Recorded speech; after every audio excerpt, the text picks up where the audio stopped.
आ जाओ भाई, MKD math classes में स्वागत है। नमस्कार बच्चों। तो आज हम एप्लीकेशन ऑफ डेरिवेटिव की शुरुआत करने जा रहे हैं बच्चों। CBSE बोर्ड ने कुछ टॉपिक इसमें से रिमूव कर दिए हैं, रिड्यूस कर दिए हैं कुछ टॉपिक। तो आपके पास में केवल 3 टॉपिक्स इस समय हैं, increasing, decreasing, tangent and normal और मैक्सिमा एंड मिनिमा।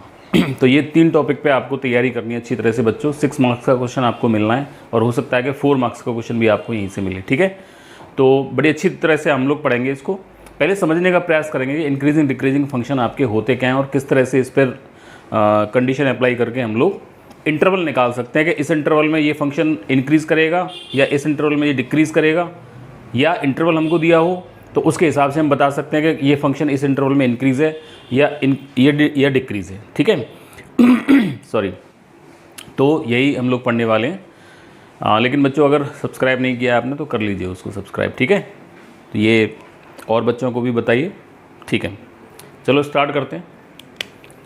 तो इंक्रीजिंग और डिक्रीजिंग फंक्शन मतलब क्या होता है पहले ये देखते हैं, ठीक है। पहले बच्चों एक एग्जांपल देखते हैं हम। एग्जांपल देखिए ज़रा। मान लो आपके पास में fx इज इक्वल टू, मान लीजिए आपके पास में fx इज इक्वल टू मान लो 3x + 4 है, ठीक है बच्चों। ये आपके पास एक फंक्शन दिया हुआ है। सबसे पहले तो आप बच्चों ये समझो कि अगर x एक्सिस और y एक्सिस आपका होता है, ये क्या चीज़ होती है, ठीक है।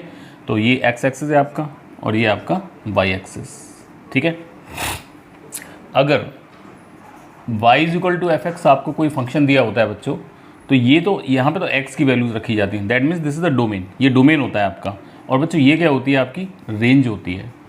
और रेंज का मतलब क्या होता है, रेंज का मतलब this is fx and this is x की वैल्यूज इस पे आएंगी और fx की वैल्यूज मतलब x की वैल्यू जब आप किसी फंक्शन को देते हो तो वहाँ से जो इवेल्युएट होकर के वो आपका आता है, निकल करके जो आता है वो आपका y एक्सिस पे चला जाता है बच्चों, ठीक है। वो वैल्यू ऑफ फंक्शन होती है।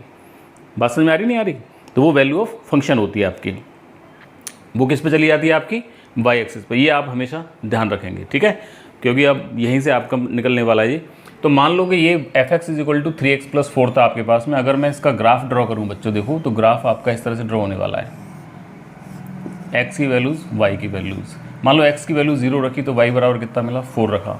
और मान लो x की वैल्यू आपने यहाँ पे मान लो 1 रखी तो ये आपको 7 मिलने वाला है, ठीक है।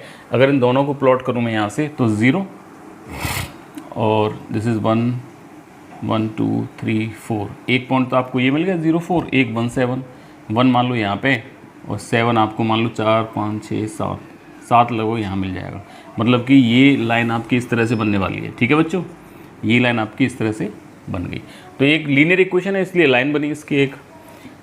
इन्फिनिट आप इसको बढ़ा सकते हैं। अब मेन चीज़ देखिए, अब ये फंक्शन आपका या ये जो लाइन या ये कर्व, कुछ भी कह सकते हैं बच्चों आप इसे। कर्व वैसे तो कर्व ही कहेंगे इसको हम, लेकिन फंक्शन भी है ये आपका क्योंकि सेटिस्फाई कर रहा है कंडीशंस को। तो यहाँ पे जैसे जैसे आप x को बढ़ाएंगे, अगर उस हिसाब से आपकी y की वैल्यू भी इंक्रीज़ हो रही है तब आप कहेंगे कि ये इंक्रीजिंग फंक्शन है, और अगर डिक्रीज़ हो रही है तो आप कहेंगे कि ये डिक्रीजिंग फंक्शन है, ठीक है। कैसे करके देखो, अगर आप ये x एक्सिस पे बढ़ रहे हैं बच्चों आप, ठीक है, और y एक्सिस पे ऐसे करके बढ़ें आप तो क्या होगा, इंक्रीजिंग फंक्शन होगा। अगर x एक्सिस पे ऐसे करके बढ़ें आप लेकिन y एक्सिस ऐसे करके आए आपका तो ये डिक्रीजिंग फंक्शन होगा आपका, ठीक है। आप साफ देख सकते हो बच्चों, देखो वैल्यू ऑफ फंक्शन, इसमें कंफ्यूज मत होना कभी भी। अब जैसे मान लो यहाँ पे थी आपकी वैल्यू, है ना, यहाँ पे fx की वैल्यू कितनी आ रही है, ये बने आपका, एक और पॉइंट ले लिया मैंने यहाँ पे 2 ले लिया, चलो ठीक है, ये 2 पॉइंट्स ले लिए। यहाँ पे इस पॉइंट पर आप देख रहे हो तो इसकी वैल्यू ये है। यहाँ पे क्या वैल्यू आई थी बच्चों इसकी, 1 पर 7 आई थी, मतलब कि f1 बराबर कितना आ रहा था आपका 7। और जब यहाँ से देखोगे f2 बराबर कितना आया आपका, 2 रख दो इसमें, 6 और 4 10 बराबर 10 आया। तो x को बढ़ाया आपने, ऐसे करके बढ़ रहे हैं तो फंक्शन भी आपका देखो ऊपर जा रहा है। देखो यहाँ से यहाँ गया कि नहीं गया ऊपर, ये है ना, यूँ x भाई बढ़ेगा तो यूँ ही आपका x हमेशा। आप ये मत सोचना बोलेगा नहीं 0 से इधर चलें जब भी बढ़ाए। अरे यार यहाँ पे देख लो, यहाँ पे x की कुछ वैल्यू होगी, देखो मान लो ये वैल्यू हो गई आपकी, यहाँ पे कुछ x की वैल्यू होगी, मान लो ये वैल्यू हो गई आपकी, ठीक है। और जैसे ऊपर से नीचे जाता है, जैसे नीचे से ऊपर जा रहा है आपका फंक्शन तो वैल्यू बढ़ रही है भाई। देखो ये वैल्यू और ये वैल्यू कौन सी बड़ी है इसमें, ये वाली बड़ी है वैल्यू, ठीक है। तो ये इस तरह से आपका वैल्यू हमेशा बढ़ती है और ये आपका x ऐसे करके बढ़ता है। अब यहाँ से यहाँ तक गए, देखो यहाँ से ये था x और ये था x, यहाँ से यहाँ तक गए तो अभी तो बढ़ा है x बढ़ा भाई, नेगेटिव में तो क्या हो गया, x तो बढ़ेगा आपका। तो मेन फंडा तो इसका बच्चों यही है, ठीक है। किस तरह से आप जब x की वैल्यूज़ को आप लोग बढ़ाते हो और उसके साथ साथ आपकी वैल्यू ऑफ फंक्शन भी आपकी बढ़ती हुई चली जाए तो वो इंक्रीजिंग फंक्शन होता है।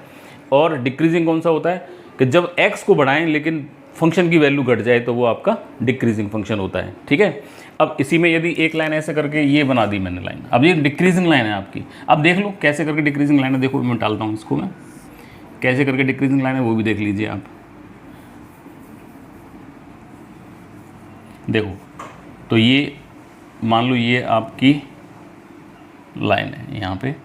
अब मान लो इस पॉइंट पर देखिए, इस पॉइंट पर ये कहीं x की वैल्यू तो ये है आपकी और fx की वैल्यू आपकी ये है। इस पॉइंट पर देखिए ज़रा, इस पॉइंट पर x की वैल्यू, तो x को तो बढ़ाया आपने, देखो x तो बढ़ रहा है आपका भाई। मान लो अगर यहाँ पे आपका -2 है तो यहाँ पे आपका -2 से -1 बढ़ाया आपने, लेकिन -2 पर तो वैल्यू बच्चों ये आ रही है और -1 पर जा रही है। जैसे आप x को बढ़ा रहे हैं ये फंक्शन आपका घट रहा है। देखिए पहले यहाँ था फिर यहाँ पे आ गया, तो मतलब क्या हुआ इसका, मतलब ये हुआ कि जैसे आपने x को बढ़ाया ये फंक्शन नीचे आया, मतलब ये जो वैल्यू है आपकी वो नीचे आ रही है। इस तरह से आपका वर्क कर रहा है। तो ये कैसा हुआ बच्चों, डिक्रीजिंग, और इस तरह से इंक्रीजिंग। तो इंक्रीजिंग और डिक्रीजिंग फंक्शन का पूरा फंडा आपका यही होता है, ठीक है। अब थोड़ा सा और देखते हैं तरीका क्या है इसका, वो चीज़ देख लेते हैं किस तरह से हम लोग चेक करते हैं। अब देखो इंक्रीजिंग डिक्रीजिंग फंक्शन को यदि हमको चेक करके दिखाना है तो फर्स्ट देखें जरा, fx if y is equal to fx be a real valued function, be a real valued function, ठीक है। फर्स्ट कंडीशन क्या निकल करके आती है, if x2 is greater than x1, x2 बड़ा है x1 से, ठीक है। कोई भी इंटरवल हो सकता है बच्चों, इंटरवल भी दे सकता है वो आपको, उस इंटरवल में हमको वर्क करना है। x2 is greater than x1, it implies fx2 is greater than fx1। तब आप कहेंगे कि फंक्शन आपका इंक्रीज कर रहा है। मतलब x2 यदि बढ़ा है x1 से, दो वैल्यू ले ली यार x एक्सिस पे, उनका फिर फंक्शन निकाला, जो फंक्शन दिया हुआ उसमें रख करके देखा, तो अगर ये वैल्यूज भी बड़ी आ रही हैं तो वो कैसा होगा बच्चों, इंक्रीजिंग फंक्शन। और कैसा इंक्रीजिंग, स्ट्रिक्टली इंक्रीजिंग फंक्शन होगा बच्चों आपका, ठीक है। अगर यही कंडीशन इस तरह से आ जाए, if x2 is greater than x1 it implies fx2 is greater than equal to fx1, तो फंक्शन कैसा होगा, ओनली इंक्रीजिंग फंक्शन होगा आपका, बस केवल इंक्रीज करेगा, वो स्ट्रिक्टली इंक्रीज नहीं होगा, क्योंकि यहाँ पे कुछ कांस्टेंट नेचर भी आपका फंक्शन में आ जाएगा। मैं भी फिगर से बताऊंगा, पहले इसको समझ लीजिए आप लोग, ठीक है। दूसरा, if x2 is greater than x1 it implies fx2 is less than fx1, then function is strictly decreasing। Increasing के लिए हम ये निशान यूज़ करते हैं, डिक्रीजिंग के लिए ये निशान यूज़ करते हैं। बट अगर इस तरह से हो जाए x2 is greater than x1 it implies fx2 is less than is equal to fx1, तब कैसा होगा, फंक्शन आपका केवल डिक्रीज करेगा, केवल डिक्रीज करेगा बस, ठीक है। अब यहाँ पे दो शब्द आपके यूज़ हो रहे हैं, एक स्ट्रिक्टली और एक बिना स्ट्रिक्टली के। स्ट्रिक्टली का मतलब है बच्चों के हर पॉइंट पर इंक्रीज कर रहा है वो, स्ट्रिक्टली इंक्रीजिंग का मतलब है हर पॉइंट पर इंक्रीज कर रहा है, ठीक है। लेकिन केवल अगर इंक्रीजिंग फंक्शन आपको कह देगा वो, तो इंक्रीजिंग फंक्शन में बच्चों कुछ कांस्टेंट चीज़ भी आ सकती है, मतलब एक्स एक्सिस के पैरेलल भी हो सकता है, ठीक है। बात समझ में आ रही नहीं आ रही, इसलिए हम इक्वल टू 0 लगाते हैं। इक्वल टू 0 क्यों लगाया वो भी आप देख लीजिए। मान लो मैं एक ग्राफ बना करके दिखा रहा हूँ, देखो आपको, मान लो ये आपका एक फंक्शन है, ये इंक्रीज कर रहा है ना, ये फंक्शन आपका इंक्रीजिंग फंक्शन है। मैं इसको स्ट्रिक्टली नहीं कह सकता, क्यों नहीं कह सकता, क्योंकि यहाँ से देखिए आप लोग, देखो यहाँ कोई भी आप वैल्यू देखो, कोई भी वैल्यू देखो, कोई भी वैल्यू देखो, कोई भी वैल्यू देखो, एक के लिए एक ही वैल्यू मिलेगी। लेकिन यहाँ पे क्या है बच्चों, यहाँ पे देखो x की ढेरों वैल्यूज़ के लिए, बहुत सारी वैल्यूज़ के लिए x की, और आपको वैल्यू कितनी मिल रही है इसकी, a की तो मिल रही है वैल्यू भाई। यहाँ पे देखो, अगर मान लो यहाँ पे आपका a है, बी है, सी है, डी है, तो ए के लिए भी वैल्यू ये मिली, बी के लिए भी वैल्यू ये मिली, सी के लिए भी वैल्यू ये मिली, डी के लिए भी वैल्यू ये मिली, मतलब कि ये क्या आ गया आपका, this is constant, constant nature आ गया, इस कर्व का कांस्टेंट नेचर ये आ गया आपका। ठीक है, यहाँ से यहाँ तक देखो इंक्रीज़ कर रहा है, यहाँ से यहाँ तक इंक्रीज़ कर रहा है, फिर कांस्टेंट हो गया जी। अब ये जो कांस्टेंट होता है ना, ये कांस्टेंट कब होगा, जब एफ एक्स इसका जो होगा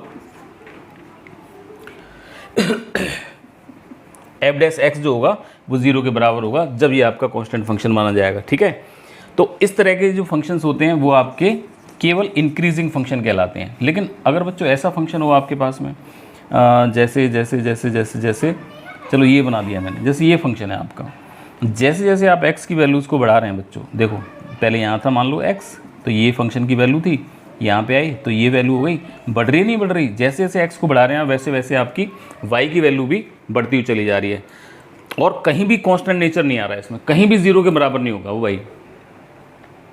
ठीक है, एफ डैश एक्स उसका जो डिफरेंशिएशन है कभी भी 0 के बराबर नहीं होगा। अभी डिफरेंशिएशन वाला मेथड भी हम लोग पढ़ने वाले हैं, लेकिन पहले ये देख लीजिए। ठीक है, तो ये फंक्शन कैसा हुआ, स्ट्रिक्टली इंक्रीजिंग हो गया बच्चों, सीधा सीधा पूरा इंक्रीज कर रहा है। स्ट्रिक्टली इंक्रीजिंग के लिए हमेशा ये कंडीशन आपकी एप्लीकेबल होगी, इंक्रीजिंग के लिए ये कंडीशन आपकी एप्लीकेबल होगी, वो तो अपने आप निकल करके आ जाएगा आपका। ठीक है, तो ये तो बच्चों एक टेस्ट हुआ कि इस टेस्ट के द्वारा हम लोग इंक्रीजिंग और डिक्रीजिंग को देख सकते हैं। अब देखिए दूसरा डेरिवेटिव का टेस्ट देखते हैं इसके। ठीक है, फर्स्ट डेरिवेटिव टेस्ट क्या है आपके पास, first derivative test.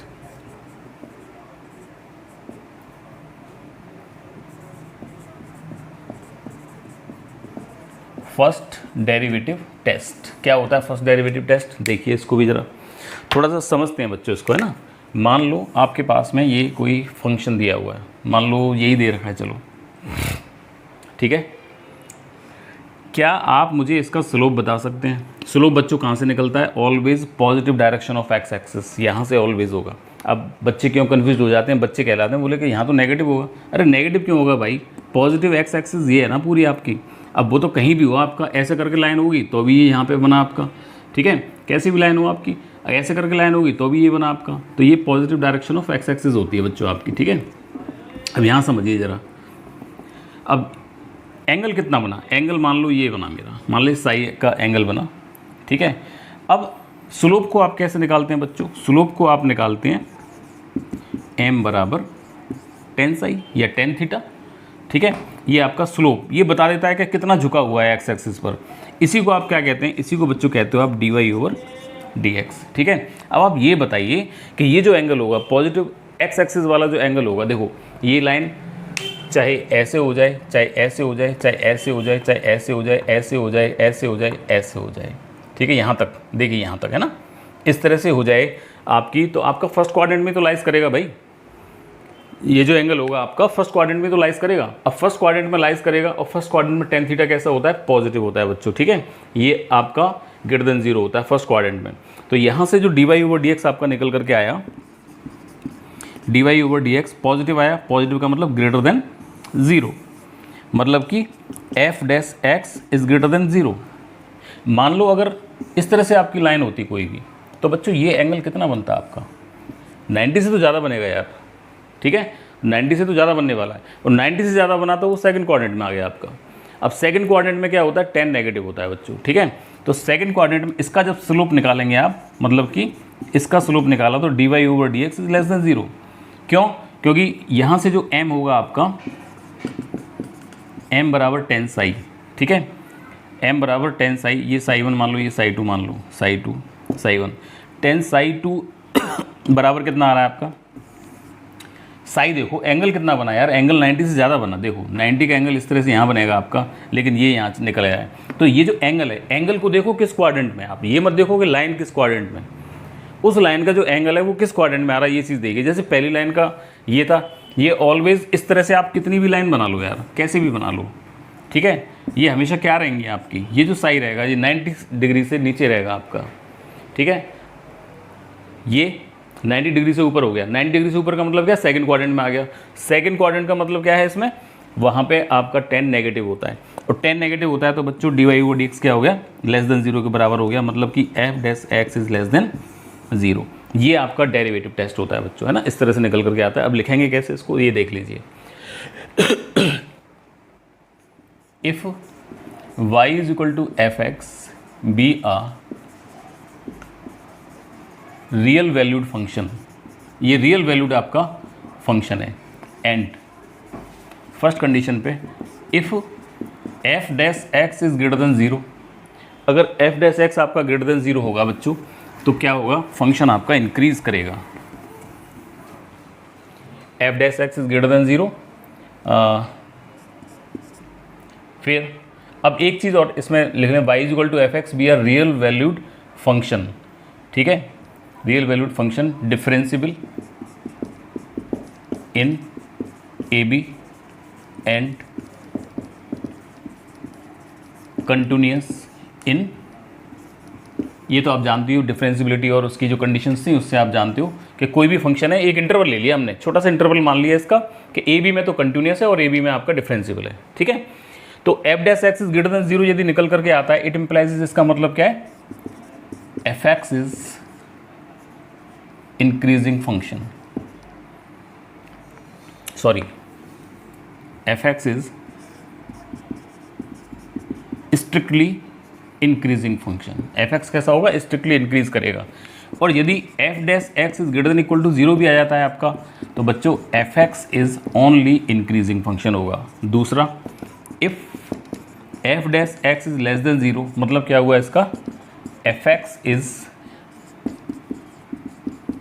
Strictly decreasing function होगा आपका। और यदि F dash x is less than equal to zero आ जाता है आपका, तो एफ एक्स कैसा होगा, f x is only decreasing function, ठीक है बच्चों। तो ये आपका फर्स्ट डेरिवेटिव टेस्ट होता है। इस चैप्टर में हम यही टेस्ट एप्लीकेबल करने वाले हैं, यही टेस्ट हम लोग लगाएंगे, इसी से सवालों को निकालेंगे, ठीक है। इस चैप्टर में हमने सवालों को बच्चों एक तो एल्जेब्रिक कैटेगरी में बांटा है, पहले तो एल्जेब्रिक क्वेश्चंस करेंगे हम, ठीक है, उसके बाद में ट्रिग्नोमेट्रिकल क्वेश्चंस इसमें बनाने वाले हैं हम लोग, ठीक है। दो ही तरह के क्वेश्चंस हैं आपके, एल्जेब्रिकली और ट्रिग्नोमेट्री हैं। तो आपने देखा यहाँ पे इंक्रीजिंग डिक्रीजिंग का पूरा फंडा ये था। मैं एक आध एग्जाम्पल करके दिखाता हूँ जब आपकी समझ में आने वाला है। मान लो कोई फंक्शन आपको दिया हुआ है,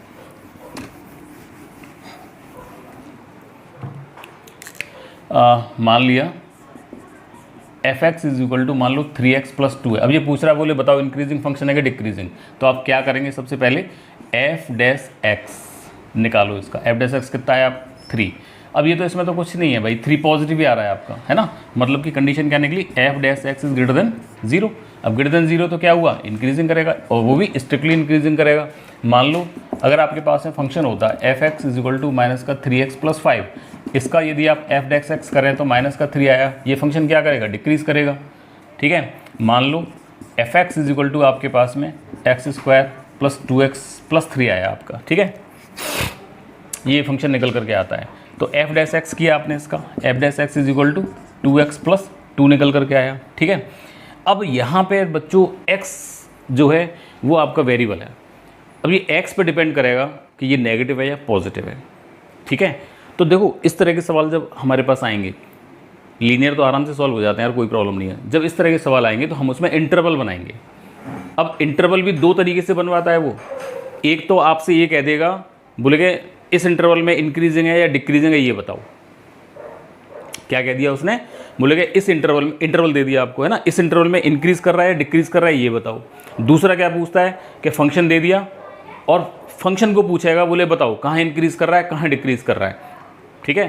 तो बच्चों इसमें हमेशा ध्यान रखना आप, जब आपसे ये पूछे बोले कि फंक्शन किस इंटरवल में इंक्रीज है और किस इंटरवल में डिक्रीज कर रहा है आपका, तो वहाँ पे F dash x is equal to 0 रख करके उसके क्रिटिकल पॉइंट्स निकाल लीजिए आप, ठीक है। और यदि आपको डायरेक्टली दिया हो, बोले नहीं साहब प्रूव करो कि ये फंक्शन इस इंटरवल में इंक्रीज कर रहा है, और जब इंक्रीज कर रहा है तो कंडीशन आप जानते हो F dash x greater than 0 होता है उसके लिए, तो वो कंडीशन आप वहाँ लगा दीजिए, तो वहाँ से जो निकल के आना होगा वो आपका निकल करके आ जाएगा आपका, ठीक है। तो बस ये दो चीज़ें आप लोग याद रखेंगे इसमें, क्योंकि दो टाइप्स एल्जेब्रिक क्वेश्चन में भी दो टाइप के सवाल आते हैं। एक मैंने क्या बताया कि पहले क्रिटिकल पॉइंट निकालो, F dash X equal to 0 रख करके क्रिटिकल पॉइंट्स को निकालो, उसके बाद में इंटरवल बनाओ और इंटरवल में चेक करो। अब देखो जैसे ये सवाल आ गया, अब इस सवाल को मैं एफ डैश एक्स 0 रख देता हूँ, F dash x is equal to 0 for increasing और डिक्रीजिंग के लिए, तो ये आया बच्चों 2x plus 2 is equal to 0 मतलब कि 2x + 1 = 0, मतलब कि x = -1 आया यहाँ से निकल कर। अब मैं क्या करूँगा, -1 को मैंने यहाँ प्लॉट कर लिया, यहाँ पे इन्फिनिट है, यहाँ पे आपका देखो बेबी कर्व मेथड से मत चलना है इसमें आप, ठीक है, कि प्लस माइनस कर दें, गलती होने की संभावना रहती है। इसमें सबसे बढ़िया तरीका आपका यही है कि जितने इंटरवल आपके क्रिएट हुए ना, उन इंटरवल में से कोई भी पॉइंट रख करके देख लो। पॉजिटिव है तो पॉजिटिव होगा पूरे इंटरवल में, नेगेटिव है तो नेगेटिव होगा। जैसे मेरे पास 2 इंटरवल बने, तो एक तो यहाँ पे कोई भी पॉइंट, अब देखो 0 भी आ रहा है बच्चों, यहाँ पे 1 भी आ रहा है, 2 भी आ रहा है, कोई भी पॉइंट रख करके देख लीजिए। किसमें? f' में। ये f' है, इसमें आपने पॉइंट रखा, मान लो 0 रखा आपने, 0 रखा तो बच्चों कितना आया? +2 आया कि नहीं आया? पॉजिटिव आया। मतलब क्या हुआ कि इस इंटरवल में ये पॉजिटिव आ रहा है, इस इंटरवल में देखिए क्या आएगा, यहाँ -2 होगा कहीं ना कहीं। कोई भी पॉइंट रख सकते हैं आप। अब ये मत सोचना कि मैं ये रखा हूँ, आपकी मर्जी हो वो रखिए, आपकी मर्जी हो 1 लाख भी रख सकते हैं आप आगे जा करके, तो अभी आपका पॉजिटिव आएगा जी, ठीक है। अब यहाँ -2 रखा है इसमें, 2 × 4, 4 - 2 = यहाँ से कितना आया? -2 निकल करके आया, मतलब कि यहाँ डिक्रीज कर रहा है। तो ये जो फंक्शन हुआ बच्चों, -∞ से लेकर के -1, ध्यान से देखना, इसमें तो डिक्रीज करेगा, और -1 से लेकर के इन्फाइनाइट, इसमें बच्चों इंक्रीज करेगा। और कैसा करेगा? स्ट्रिक्टली बताया मैंने आपको, ये strictly increasing and strictly decreasing. ये स्ट्रिक्टली इंक्रीज करेगा और ये स्ट्रिक्टली डिक्रीज करेगा, ये स्ट्रिक्टली इंक्रीज करेगा बच्चों आपका, ठीक है। तो यहाँ पे मैंने आपको क्या बताने का प्रयास किया बच्चों, कि किस तरह से हम इंक्रीजिंग और डिक्रीजिंग फंक्शन को देखते हैं। 2 तरह के मैंने आपको टेस्ट बताए, एक बेसिक वाला टेस्ट बताया और एक यहाँ पे आपको डेरिवेटिव वाला टेस्ट बताया। तो हम लोगों को यूज़ कौन सा करना है? डेरिवेटिव वाला टेस्ट इसमें यूज़ करना है। तो ये एक छोटा सा इंट्रोडक्शन दिया मैंने आपको इंक्रीजिंग और डिक्रीजिंग फंक्शन का। नेक्स्ट वीडियो में मैं आपको बताने वाला हूँ इसके कुछ क्वेश्चंस को, ठीक है। तो बढ़िया क्वेश्चंस करने वाले हैं हम लोग, तो देखिए किस तरह से उन क्वेश्चनों को निकालते हैं, ठीक है। नमस्कार बच्चों, धन्यवाद।